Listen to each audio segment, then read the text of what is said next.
ഈശോമിശിഹായിൽ സ്നേഹം നിറഞ്ഞ മാതാപിതാക്കളെ, സഹോദരി സഹോദരങ്ങളെ, ബഹുമാനപ്പെട്ട ഡാനിയലച്ചനോടൊപ്പം നമുക്കും വചനം വായിക്കാം.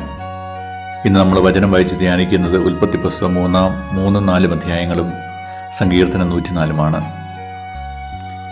ഉൽപ്പത്തി പുസ്തകം 3 അധ്യായം 1 മുതലുള്ള തിരുവചനങ്ങൾ. ദൈവമായ കർത്താവ് സൃഷ്ടിച്ച എല്ലാ വന്യജീവികളിലും വെച്ച് കൗശലമേറിയതായിരുന്നു സർപ്പം. അത് സ്ത്രീയോട് ചോദിച്ചു, തോട്ടത്തിലെ ഒരു വൃക്ഷത്തിൻ്റെയും ഫലം തിന്നരുതെന്ന് ദൈവം കൽപ്പിച്ചിട്ടുണ്ടോ?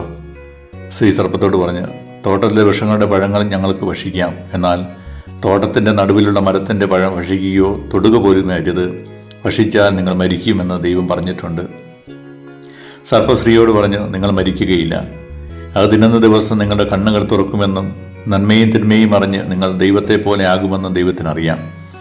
ആ വൃക്ഷത്തിൻ്റെ പഴം ആസ്വാദ്യവും കണ്ണിന് കൗതുകരവും അറിവേകാൻ കഴിയുമെന്നതിനാൽ അഭികാമ്യവുമാണെന്ന് കണ്ട് അവളത് പറിച്ചു തിന്നു. ഭർത്താവിനും കൊടുത്തു, അവനും തിന്നു. ഉടൻ ഇരുവരുടെയും കണ്ണുകൾ തുറന്നു തങ്ങൾ നഗ്നരാണെന്ന് അവരറിഞ്ഞു. അത്തീലുകൾ കൂട്ടിത്തുന്നി അവർ അരക്കച്ചിയുണ്ടാക്കി. വെയിലാറിയപ്പോൾ ദൈവമായ കർത്താവ് തോട്ടത്തിൽ ഉലാത്തുന്നതിൻ്റെ ശബ്ദം അവർ കേട്ടു. പുരുഷനും ഭാര്യയും അവിടുത്തെ മുമ്പിൽ നിന്നും മാറി തോട്ടത്തിലെ മരങ്ങൾക്കിടയിൽ ഒളിച്ചു. അവിടുന്ന് പുരുഷനെ വിളിച്ചു ചോദിച്ചു, നീ എവിടെയാണ്? അവൻ മറുപടി പറഞ്ഞു, തോട്ടത്തിൽ അവിടുത്തെ ശബ്ദം ഞാൻ കേട്ടു. ഞാൻ നഗ്നനായതുകൊണ്ട് ഭയന്ന് ഒളിച്ചതാണ്.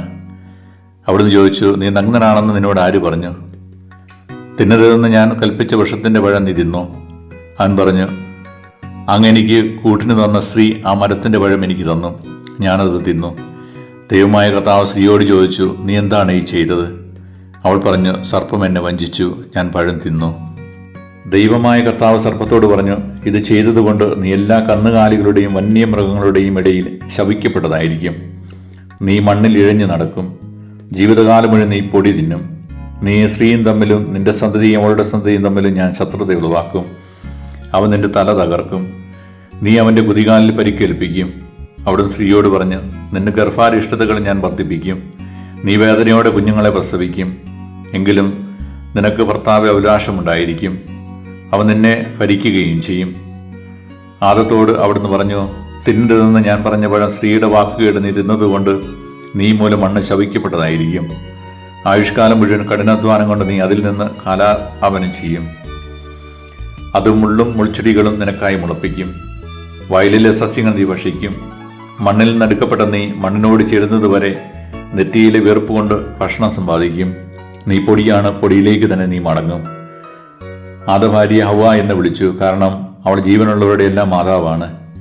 ദൈവമായ കർത്താവ് തോലുകൊണ്ട് ഉടയാടയുണ്ടാക്കി ആദത്തെയും അവൻ്റെ ഭാര്യയും ധരിപ്പിച്ചു.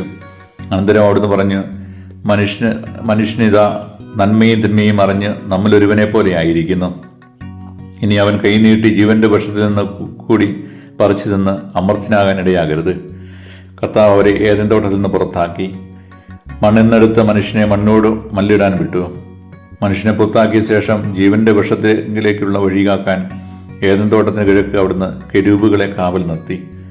എല്ലാ വശത്തേക്കും കറങ്ങുന്നതും തീ ജ്വലിക്കുന്നതുമായ ഒരു വാളും അവിടുന്ന് സ്ഥാപിച്ചു. നമ്മുടെ കർത്താവായ മിശിഹായിക്ക് സ്തുതി.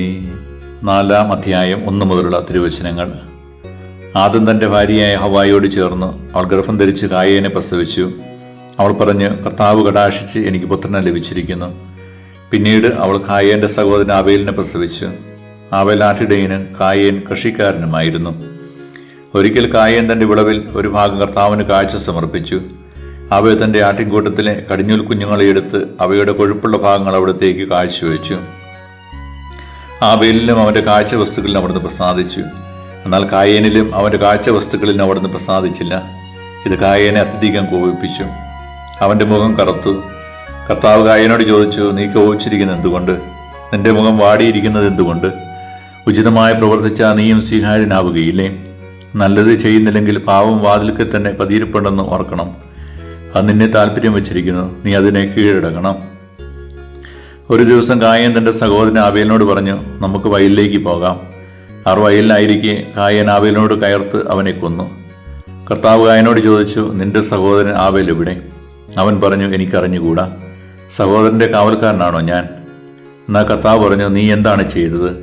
നിന്റെ സഹോദരൻ്റെ രക്തം മണ്ണിൽ നിന്ന് എന്നെ വിളിച്ചു കരയുന്നു. നിന്റെ കയ്യിൽ നിന്ന് നിന്റെ സഹോദരൻ്റെ രക്തം കുടിക്കാൻ വായു പുലർന്ന ഭൂമിയെ നീ ശപിക്കപ്പെട്ടവനായിരിക്കും. കൃഷി ചെയ്യുമ്പോൾ മണ്ണ് നിനക്ക് ഫലം തരികയില്ല. നീ ഭൂമിയിൽ അലഞ്ഞ് തിരിയുന്നവനായിരിക്കും. കായൻ കർത്താവിനോട് പറഞ്ഞ്, എനിക്ക് വഹിക്കാവുന്നതിലും വലുതാണ് ഈ ശിക്ഷ. ഇന്ന് അവിടെ തന്നെ ഈ സ്ഥലത്ത് നിന്ന് ആട്ടിപ്പായിച്ചിരിക്കുന്നു. അവിടുത്തെ സന്നിധിയിൽ ഞാൻ ഒളിച്ചു നടക്കണം. ഞാൻ ഭൂമിയിൽ ഉള്ളുന്നവനായിരിക്കും. കാണുന്നവരെല്ലാം എന്നെ കൊല്ലാൻ നോക്കും. കർത്താവ് പറഞ്ഞു, ഒരിക്കലുമില്ല. കായനെ കൊല്ലുന്നവൻ്റെ മേൽ 7 ഇരട്ടിയായി ഞാൻ പ്രതികാരം ചെയ്യും. ആരും കായനെ കൊല്ലാതിരിക്കാൻ കർത്താവ് അവൻ്റെ മേൽ ഒരു അടയാളം പതിച്ചു. കായൻ കർത്താവിൻ്റെ സന്നിധി വിട്ട് ഏദന് കിഴക്ക് നോതുവശത്ത് വാസമുറപ്പിച്ചു. കായൻ തൻ്റെ ഭാര്യയുമായി ചേർന്ന് അവൾ ഗർഭം ധരിച്ച് ഹെനോക്കിനെ പ്രസവിച്ചു. കായൻ ഒരു നഗരം പണിതു. തൻ്റെ പുത്രനായ ഹെനോക്കിൻ്റെ പേര് അതിന് കൊടുത്തു. ഹെനോക്കിന് ഈരാദും, ഈരാദിന് മെഹുയായേലും ജനിച്ചു.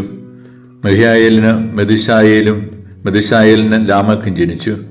ലാമയ്ക്കിന് 2 ഭാര്യമാരുണ്ടായിരുന്നു, ആദായും സില്ലായും. ആദായുടെ മകനായിരുന്നു യാബോൽ. കൂടാരവാസികളുടെയും അജമാലകരുടെയും പിതാവായിരുന്നു അവൻ. അവൻ്റെ സഹോദരൻ്റെ പേര് യൂബാൽ. കിന്നരവും വേണുവും വായിക്കുന്നവരുടെ പിതാവായിരുന്നു അവൻ. സില്ലായിക്ക് ഒരു പുത്രനുണ്ടായി. തൂവൽ ഖൈൻ ചെമ്പുപണിക്കാരനുടെയും ഇരുമ്പുപണിക്കാരുടെയും പിതാവായിരുന്നു അവൻ. തൂവൽ ഖൈന് നാമ എന്നൊരു സഹോദരി ഉണ്ടായിരുന്നു. ലാമയ്ക്ക് തൻ്റെ ഭാര്യമാരോട് പറഞ്ഞു, ആദായെ, സില്ലായെ, ഞാൻ പറയുന്നത് കേൾക്കുവിൻ. ലാമയ്ക്കിൻ്റെ ഭാര്യമാരെ, എനിക്ക് ചെവി തരുവിൻ. എന്നെ മുറിപ്പെടുത്തിയ ഒരുവനെയും എന്നെ അടിച്ച ഒരു ചെറുപ്പക്കാരനെയും ഞാൻ കൊന്നുകളഞ്ഞു. കായൻ്റെ പ്രതികാരം 7 ഇരട്ടിയെങ്കിൽ ലാമയ്ക്കിൻ്റെത് 77 ഇരട്ടിയായിരിക്കും. ആദം വീണ്ടും തൻ്റെ ഭാര്യയോട് ചേർന്ന് അവളൊരു പുത്രനെ പ്രസവിച്ച് സേത്ത് എന്ന് അവന് പേരിട്ടു. കാരണം കായൻ കൊന്ന ആബേലിന് പകരം എനിക്ക് ദൈവം തന്നതാണ് അവനെന്ന് അവൾ പറഞ്ഞു. സേത്തിനും ഒരു പുത്രൻ ജനിച്ചു. സേത്ത് അവനെ ഏനോഷ് എന്ന് വിളിച്ചു. അക്കാലത്ത് മനുഷ്യർ കർത്താവിൻ്റെ നാമം വിളിച്ചപേക്ഷിക്കാൻ തുടങ്ങി. നമ്മുടെ കർത്താവായ മിശിഹായിക്ക് സ്തുതി. സങ്കീർത്തനം 104 1 മുതലുള്ള തിരുവചനങ്ങൾ. എൻ്റെ ആത്മാവെ കർത്താവിനെ വാഴ്ത്തുക. എൻ്റെ ദൈവമായ കർത്താവെ, അങ്ങ് അത്യുന്നതനാണ്. അവിടുന്ന് മഹത്വവും തേജസ്സും ധരിച്ചിരിക്കുന്നു. വസ്ത്രമെന്ന പോലെ അങ്ങ് പ്രകാശം അണിഞ്ഞിരിക്കുന്നു. കൂടാരമെന്ന പോലെ അവിടുന്ന് ആകാശത്തെ വിരിച്ചിരിക്കുന്നു. അങ്ങയുടെ മന്ദിരത്തിൻ്റെ തുലാങ്ങൾ ജലത്തിന്മേൽ സ്ഥാപിച്ചിരിക്കുന്നു. അങ്ങ് വാനമേഘങ്ങളെ രഥമാക്കി കാറ്റിൻ്റെ ചെറുകളിൽ സഞ്ചരിക്കുന്നു. അവിടുന്ന് കാറ്റുകളെ ദൂതരും അഗ്നിയെയും അഗ്നിജ്വാലകളെയും സേവകരുമാക്കി. അവിടുന്ന് ഭൂമിയെ അതിൻ്റെ അടിസ്ഥാനത്തിൽ മേൽ ഉറപ്പിച്ചു. അതൊരിക്കലും ഇളകുകയില്ല. അവിടുന്ന് വസ്ത്രം കൊണ്ടെന്ന പോലെ ആഴികൊണ്ട് അതിനെ ആവരണം ചെയ്തു. വെള്ളം പർവ്വതങ്ങൾക്ക് മീതെ നിന്നു. അങ്ങ് ശാസിക്കുമ്പോൾ അവ ഓടിയകലുന്നു. അങ്ങ് ഇടിമുഴക്കുമ്പോൾ അവ പലായനം ചെയ്യുന്നു. അവിടുന്ന് നിർദ്ദേശിച്ച ഇടങ്ങളിൽ പർവ്വതങ്ങൾ പൊങ്ങിയും താഴ്വരകൾ താണും നിലനിൽക്കുന്നു. ജലം വീണ്ടും ഭൂമിയെ മുടാതിരിക്കുവാൻ അങ്ങ് അതിന് അലംഘനീയമായി അതിര് നിശ്ചയിച്ചു. അവിടുന്ന് താഴ്വരകളിലേക്ക് ഉറവുകളെ ഒഴുക്കുന്നു. അവ മലകൾക്കിടയിലൂടെ ഒഴുകുന്നു. എല്ലാ വന്യമൃഗങ്ങളും അതിൽ നിന്ന് കുടിക്കുന്നു. കാട്ടുകഴുതകളും ദാഹം തീർക്കുന്നു. ആകാശപ്പറവുകൾ അവയുടെ തീരത്ത് വസിക്കുന്നു. മരക്കൊമ്പുകൾക്കിടയിലിരുന്ന് അവ പാടുന്നു. അവിടുന്ന് തൻ്റെ ഉന്നതമായ മന്ദിരത്തിൽ നിന്ന് മലകളെ നനയ്ക്കുന്നു. അങ്ങയുടെ പ്രവൃത്തിയുടെ ഫലം അനുഭവിച്ച് ഭൂമി തൃപ്തി അടയുന്നു. അവിടുന്ന് കന്നുകാലികൾക്ക് വേണ്ടി പുല്ല് മുളപ്പിക്കുന്നു. മനുഷ്യന് ഭൂമിയിൽ നിന്ന് ആഹാരം ലഭിക്കാൻ കൃഷിക്ക് വേണ്ട സസ്യങ്ങൾ മുളപ്പിക്കുന്നു. മനുഷ്യന്റെ ഹൃദയത്തെ സന്തോഷിപ്പിക്കാൻ വീഞ്ഞും മുഖം മിനുക്കാൻ എണ്ണയും ശക്തി നൽകാൻ ഭക്ഷണവും പ്രദാനം ചെയ്യുന്നു. കർത്താവിൻ്റെ വർഷങ്ങൾക്ക് അവിടുന്ന് നട്ടുപിടിപ്പിച്ച ലെബനോനിലെ ദേവദാരുകൾക്ക് സമർത്ഥമായ ജലം ലഭിക്കുന്നു.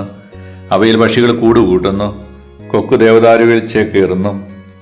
ഉയർന്ന പർവ്വതങ്ങൾ കാട്ടാടുകൾക്കും പാറകൾക്കും കുഴിമുയലുകൾക്കും സങ്കേതമാണ്. ഋതുക്കൾ നിർണയിക്കാൻ അവിടുന്ന് ചന്ദ്രനെ നിർമ്മിച്ചു. സൂര്യന് തൻ്റെ അസ്തമയം അറിയാം. അവിടുന്ന് ഇരുട്ട് വരുത്തുന്നു, രാത്രിയാക്കുന്നു. അപ്പോൾ വന്യജീവികൾ പുറത്തിറങ്ങുന്നു. യുവസിംഹങ്ങൾ ഇരയ്ക്ക് വേണ്ടി അലറുന്നു. ദൈവത്തോട് അവ ഇര ചോദിക്കുന്നു. സൂര്യൻ ഉദിക്കുമ്പോൾ അവ മടങ്ങിപ്പോയി ഗുഹകളിൽ കിടക്കുന്നു. അപ്പോൾ മനുഷ്യർ വേലയ്ക്കിറങ്ങുന്നു. സന്ധ്യയോളം അവർ അധ്വാനിക്കുന്നു. കർത്താവേ, അങ്ങയുടെ സൃഷ്ടികൾ എത്ര വൈവിധ്യപൂർണ്ണങ്ങളാണ്.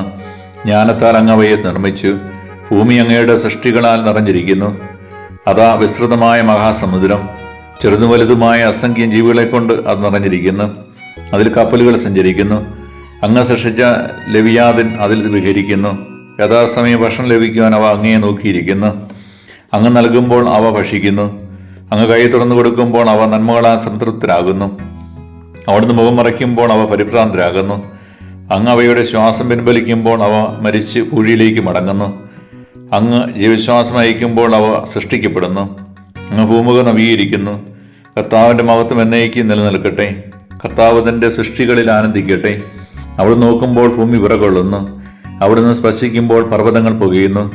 എൻ്റെ ജീവിതകാലം മുഴുവൻ ഞാൻ കർത്താവിന് കീർത്തനം പാടും.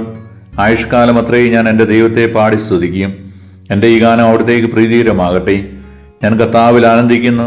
പാപികൾ ഭൂമിയിൽ നിന്ന് നിർമ്മാർജ്ജനം ചെയ്യപ്പെടട്ടെ. ദുഷ്ടന്മാർ ഇല്ലാതാകട്ടെ.